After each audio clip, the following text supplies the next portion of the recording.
कितनी देर से गए हुए हैं, अभी तक नहीं आए हैं। पता नहीं क्या कहा होगा।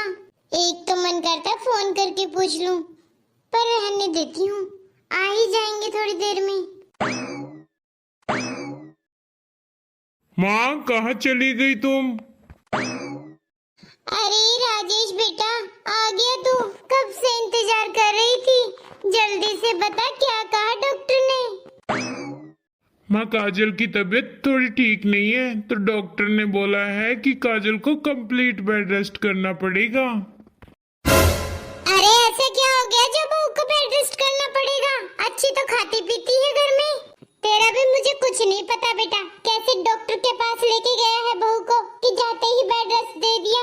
हमारे जमाने में तो कोई बेड रेस्ट नहीं करता था। मुझे तो बहू बिल्कुल ठीक लग रही है। भला कहाँ बेड रेस्ट की जरूरत है बहू को?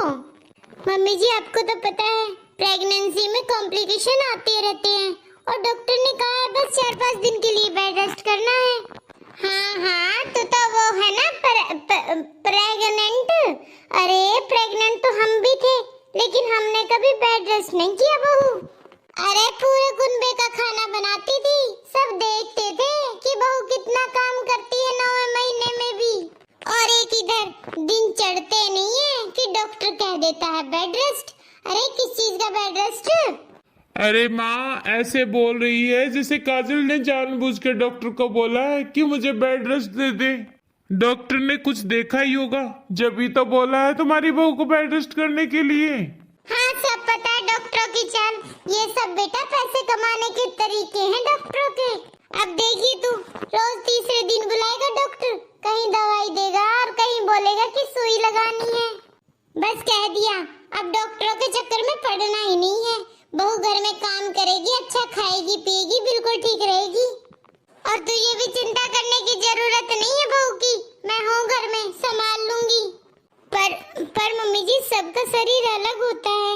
क्या पता मेरे अंदर कुछ तकलीफ हो, इसीलिए कहा डॉक्टर ने। सबकी बॉडी अलग अलग होती है। अब किसी को तो 9वें महीने कोई तकलीफ नहीं होती, और किसी को बच्चा लगते ही तकलीफ हो जाती है मम्मी जी।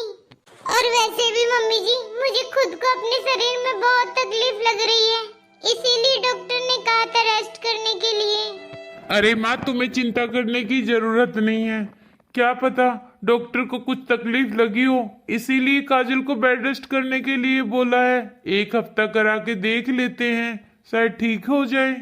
अरे बेटा, तू नहीं समझता, ये आजकल की बहुओं के भी चौचले हैं। काम ना करने के बहाने ही है घर में। अब तू ही बता, ये महारानी बेड रेस्ट करेगी तो घर का सारा काम कौन करेगा? तुझे पता नहीं घर में कितने काम होते हैं।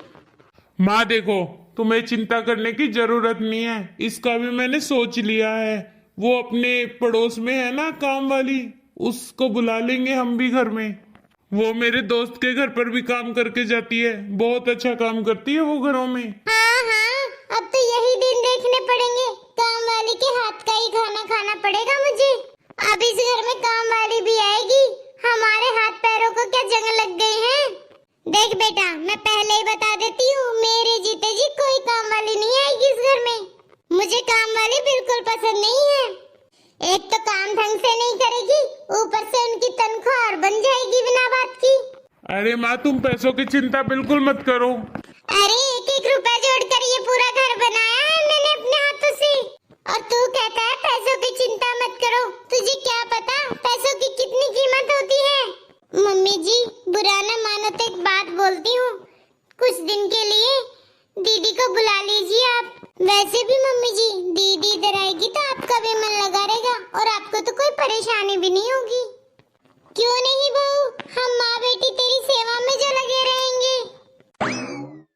माँ, मुझे काजल की बात समझ में आ गई है।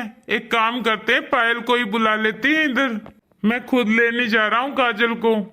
अरे रहने दे, खुद ही फोन कर दूंगी मैं उसे। काजल, तुम भी अपने कमरे में जाकर आराम कर लो, मैं थोड़ा ऑफिस होकर आता हूँ। ठीक है, बहुत थक गई हूँ, थोड़ा आराम कर लेती हूँ। मम्मी जी, आप कोई काम था क्या? हाँ बहू, यही कहने आई थी। तूने बोल तो दिया है तेरी ननंद को बुलाने के लिए, पर तुझे पता भी है अब तेरी ननंद आएगी खर्चा भी करना पड़ेगा तुझे। पता है अगर मेरी बेटी आएगी तो कितना खर्चा होगा तेरा, कभी फिर नाक मुंह चढ़ाए। तेरी सेवा करने आएगी वो तो कुछ अच्छा सा देना भी पड़ेगा तुझे नेग। हाँ मम्मी जी मुझे पता है, और वैसे भी बहन बेटी घर पे आती है तो खाली हाथ कौन भेजता है। हाँ यही बता रही थी, कभी बाद में नाक मुंह चढ़ाए। जो भी कुछ दूंगी अपनी बेटी को तो नाक मुंह मत चढ़ाना। फिर कर देती हूँ पायल को फोन, आ जाएगी वो। हेलो पायल। हाँ नमस्ते मम्मी। नमस्ते बेटा। अरे ये कहने के लिए फोन किया था बेटा कि तू शाम को आ जा घर पर। क्या हो गया मम्मी, इसे अचानक क्यों बुला रही है? अरे बस पूछ ही मत, बस भुगत रहे हैं। तू आ जा शाम को, आकर बताऊंगी तुझे। ऐसा क्या हो गया मम्मी, तबीयत तो ठीक है तेरी? अरे मेरी तो तबीयत ठीक है, तेरी भाभी ठीक नहीं है। क्यों, क्या हो गया भाभी को? होना क्या था, शादी के बाद सबको होता है, माँ बनने वाली तेरी भाभी। ये तो खुशी की बात है, इसमें क्या दिक्कत हुई? अरे दिक्कत कुछ नहीं है, ये डॉक्टरों के चोचले और आजकल की लड़कियों के नखरे हैं। तो जानती है बच्चा पेट में आया नहीं, बेड रेस्ट की तैयारी शुरू हो जाती है। तू आ जा शाम को, फिर बताऊंगी सारी बात। अरे मम्मी वैसे तो मेरे घर में बहुत काम है, अब तू बुला ही रही है तो शाम को आ जाऊंगी मैं। ठीक है बेटा, तेरी पसंद का ही खाना बना कर रखूंगी सारा, जल्दी से आ जाना तू। अरे कुछ भी हो, मेरी बेटी तो मेरे पास रहेगी अब कुछ दिन। Mummy mummy. अरे पायल कब से इंतजार करा रही है तू? अरे माँ बसों में धक्के खाती आई हूँ, कौन सा गाड़ी दी थी शादी में जो गाड़ी में बैठ कर आती? कोई बात नहीं बेटा, एक दिन गाड़ी भी दे दूंगी तुझे मैं, आजा। भाभी कहाँ है? कहाँ होगी, अपने कमरे में ही है, आराम जो कर रही है महारानी, बेड रेस्ट कर रही है बहू। अब भाभी का तो तुझे पता ही है मम्मी, भाभी को तो काम ना करने के बहाने चाहिए, शुरू से ही ऐसी है। और अब तो सही बहाना मिला है भाभी को। कहा था मैंने कि मुझसे सेवा नहीं होगी तुम्हारी, फिर कहने लगी तेरी भाभी कि दीदी को बुला लेते हैं, दीदी कर देगी मेरी सेवा। अब तेरा भाई भी उधर खड़ा था, अगर ना बोलती तो क्या सोचता, इसीलिए कह दिया बुला ले तेरी ननंद को ही। मम्मी तुझे तो पता ही है, मैं तो मेरे ससुराल में ही काम नहीं करती, वहाँ पर भी मैंने काम वाली लगवा रखी है, और तूने मुझे यहाँ भाभी की सेवा करने के लिए बुला लिया। हद करती है मम्मी, अब मैं ना करती तो सबके सामने मैं ही बुरी बनती कि भाभी को बेड रेस्ट दिया था, ननंद आई नहीं। अरे पायल तुझे काम की चिंता करने की जरूरत नहीं है, 4-5 दिन निकालने हैं, मैं निकलवा दूंगी।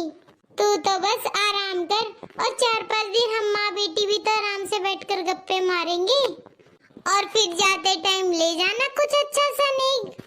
पहले ही कह दिया मैंने बहू को, मेरी बेटी को बुलाएगी तो अच्छा सा नेक देना पड़ेगा, ऐसे ही नहीं आएगी मेरी बेटी। हाँ मम्मी यही सही रहेगा, मैं आराम कर लूंगी और तू काम कर कर दिखा देना कि तेरी बेटी ने किया है काम। और फिर जाते टाइम मैं अच्छी साड़ियाँ और नेक लेकर जाऊंगी। हाँ और सारी रिश्तेदारी में ये नाम भी हो जाएगा कि अपनी भाभी की सेवा करने आई थी ननंद। चल तू कमरे में बैठ जा, मैं बहू को बोल कर आती हूँ कि तू आ गई है। बहू हो रहा है तुम्हारा बेड रेस्ट सही से? हाँ मम्मी जी, बस थोड़ी लेटी ही हूँ। अरे बहू आ गई है पायल, उसने तो जैसे ही सुना ना कि तेरी भाभी माँ बनने वाली है तो वो तुरंत भागी आई। सुन बहू, वो आई है तो उसके सर दर्द हो रहा है, तो एक बार उसके लिए चाय बना दे, वरना क्या सोचेगी मैं तो घर पर आई हूँ और भाभी है कि कमरे में से नहीं निकली है। और उसके लिए 1 कप चाय बनाना तो 1 कप मेरे लिए भी बना देना, और थोड़ा जल्दी बना देना।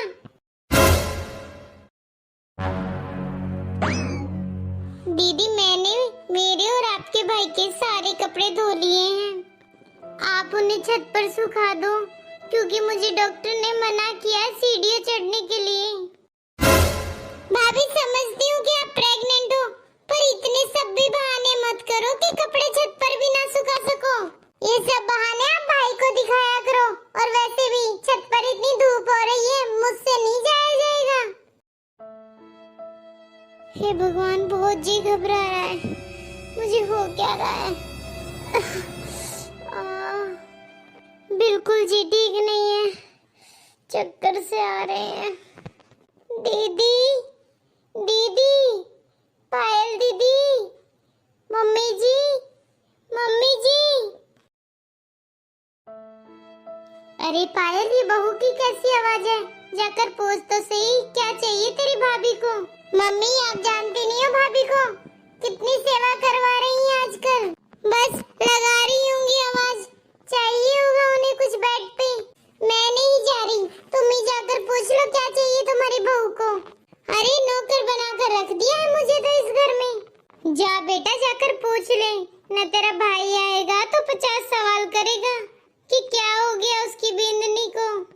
वो अलग से नाक मुंह चढ़ाएगा। तुम भी ना मम्मी, थोड़ी देर बैठने नहीं देती मुझे चैन से। जा रही हूँ पूछने। क्या हुआ भाभी, क्यों चिल्ला रही हो? दीदी, मेरी तबीयत मुझे बिल्कुल सही नहीं लग रही, पता नहीं क्यों चक्कर से आ रहे हैं। आप एक काम कर दोगे, मेरे लिए नींबू पानी